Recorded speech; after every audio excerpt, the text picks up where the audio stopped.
ഗുരുവായൂരിലെ ഗജരാജഗുരുവാകും ഗുരുവായൂർ കേശവ കൈതൊഴുന്നേ.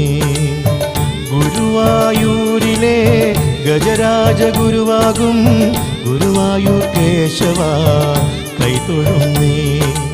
അടിതൊഴുന്നേ മുടി തൊഴുന്നേ, അടിതൊഴുന്നേ മുടി തൊഴുന്നേ, അടിമുടി പലവട്ടം തൊഴുന്നേ.